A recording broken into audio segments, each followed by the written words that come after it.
Hello and welcome to WMT Customs. I'm Wiseman Tanofsky, and this, ladies and gentlemen, is Operation Metroplex. Now what you see before you is the box art for the Generations Titan Class Metroplex, the tallest transformer ever made. Stress on tallest, not biggest, but there's a massive debate on that, and that's not what this is about. Now, as some of you may know, the parts budget for this transformer was expanded in order to make it said tallest transformer in history. However, as a result of this, the paint budget suffered severe compromises, and therefore a large majority of the figure is just plain white. There are just over 130 odd stickers, but other than that, the rest of him is white. And this project is devised solely around breaking up the white with a bit more coloured detail, using a couple of years of Warhammer experience and some Citadel paints. So we'll move on straight away into the project itself. Now, day one, we started with the plain Metroplex fully assembled and unstickered. As you see here, a lot of white going on here, even for an unstickered figure. Now we'll start at the feet. You see, there's all this moulded detail in here, and it really needs bringing out, because it's just a big white foot otherwise. So what we do first is we take some black paint and we undercoat the details that we're going to bring out. Largely these twin-linked cannons on either side of his foot. Now these details are then brought out in a dull gunmetal silver, along with these missile pods down the side of his feet, which are brought out in red. Said details are then tidied up with a bit of white around the edges, and the sticker on the toe is then applied. What we have here is a comparison shot between the right foot, which has received the treatment, and the left foot, which has not. And you can see already there's a massive difference. The second foot is then fully painted up to match the first, and that's your feet complete. Spin the figure around to the back, and there's a lot of black detailing in here, but I like it like that, so we'll simply just apply the stickers to the rear thrusters. Moving up to the knees, we'll undercoat these girder areas here on these kneecaps and detail them in with some silver and some red for the aft warning lights.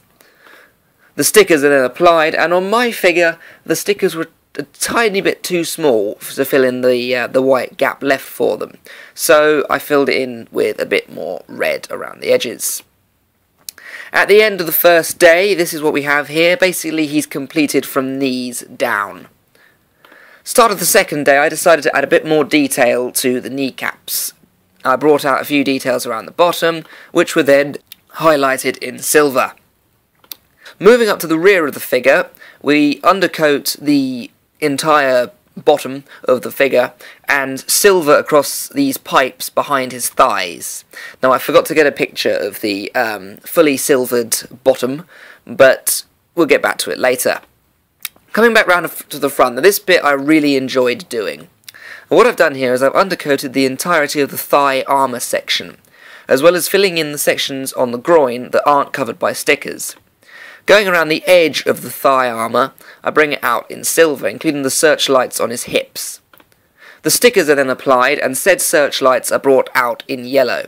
And I think what we have here are some far better detailed sets of thigh armour.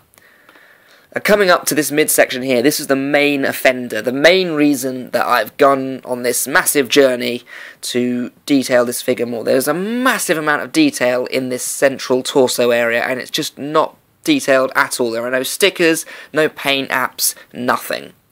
So the entire section is completely undercoated black. We bring out the lower levels in a nice dull gunmetal, before the higher levels are brought out in a slightly brighter silver. And also I inserted a little bit of power flow up to these supporting power generators beneath his main core. These details are fully highlighted with some very bright silver that I was saving for the face, but I decided to use here anyway.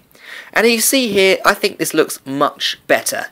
It's a much better look of some good robot mechanics in the centre of the chest.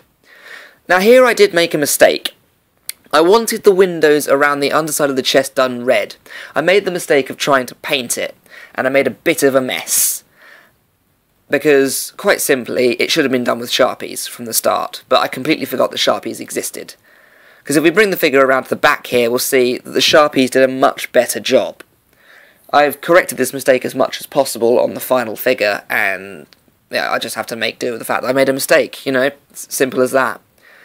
Now these cooling vents around the back are undercoated in black before being highlighted in silver and having the sticker applied to the back.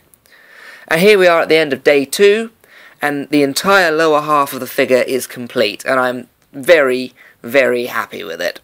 Moving on to day 3, we come up to the chest area and apply the stickers to the right breast, which I do like, and that's why I haven't bothered adding any extra detail here, because it just looks fantastic as it is. Coming up to the top of the chest here, I've highlighted a few girder areas, and also this main cannon section on his left shoulder has been brought out because it's all plain white, and it needs a bit more detail than that. Now we've gone over a few of the details here in silver on the right hand side. There are a couple of details on the cannon that I've brought out in silver, but the main gun itself has remained in black because I like it in black. And finally we apply the stickers to the entire area, and as you see here, it just breaks up the white. You know, that's the main point of this, it's breaking up the white. What I've also done here is on the control bridge at the centre, I've sharpied the windows above in order to match the windows below.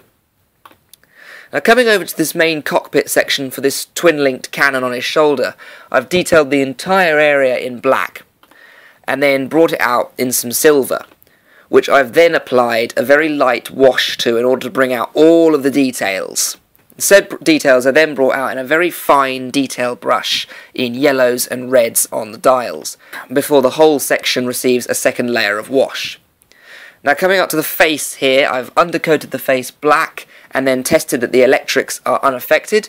I think I licked it a tiny bit on the inside, but it's unnoticeable, which is fine. The face is then painted silver, and I hate to blow my own trumpet here, that looks so much better than plain white. Absolutely love it. As we drop the visor down, it just completes the look, and we'll apply the stickers to the top of the helmet. Spinning the figure around to the back here, you can see that the cannon over there is still drying, and we come around the back and undercoat these cooling vents and this main cooling fan on his shoulder, as well as the rear thrusters along the back. Now, all of the metal is then detailed, and the interior of the thrusters I've left white because it looks better. I think it just looks better in white with the stickers of the engines just inserted in the middle. Coming over to the shoulders, there wasn't much to do here, just use some Sharpie on some red lights and apply an undercoat to these metal pieces here before bringing them out in silver. On the hand, all I've done is simply apply the stickers to the wrist-mounted cannon before adding some more warning lights around the hull area. Now what I've also done here is undercoated a few of the access panels and the main viewing deck on the right arm, before having these sections brought out in silver and giving them a light wash. Rotating the wrist around, we then bring out some of the finer details on the vents, undercoating and then detailing in silver. And here we are with the completed robot mode, and it's just so much better. The big blank areas of white have been fully broken up, and there's a good amount of detail here, there and everywhere. Let's flip it around to the back here, and it's the same story at the back.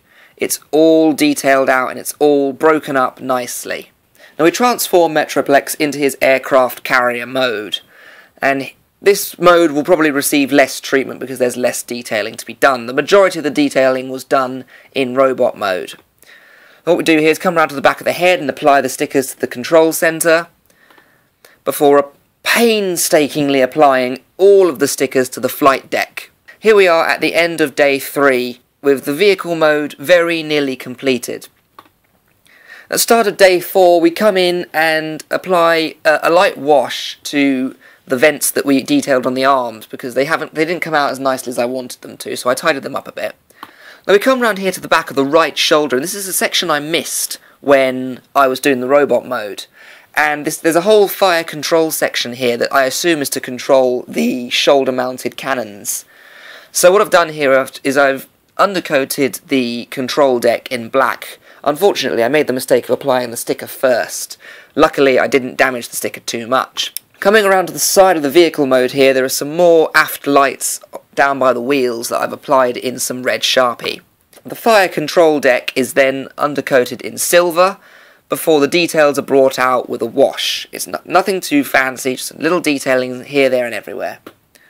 And here we have the completed aircraft carrier mode. As I say here, the detailing process was largely done to the robot mode rather than the alternate modes, because the alternate modes all have their own little details. For instance, the arrows on the flight deck, the control systems in the city mode, and I just feel like it was really just the robot mode that was missing out. Moving into city mode now. Here we have Metroplex in his city mode. This is the official city mode, and then I've converted it to my preferred configuration, because I just think the arm sticking out looks ridiculous. Now all we do here, literally in the city mode, is just come in and apply the stickers into the west wing, and from the other side here, it's all just applying stickers into the west and east wings. There's nothing really extra being done here. And finally, all of the stickers finish being applied. And there we have the completed city mode. As I say, no painting done here at all, literally just applying the stickers. And finally, here we have the completed project. And I have to say, I think it looks so much better now. I really do. All of the white is broken up with some more detailing, and it just overall, it looks so much better. So, thank you very much for watching. That was the WMT Customs Operation Metroplex. Leave me a comment if you like what you see, and I will, where requested, I shall divulge more detailed information of the paints and where to come buy them, what brushes to use, and then you can just use this video as a guide if you wish to do a similar thing to your own figure. Now stay tuned now for the WMT review of the Titan Class Metroplex coming soon. I've been Wiseman Tanofsky, this has been WMT Customs, thank you very much for watching.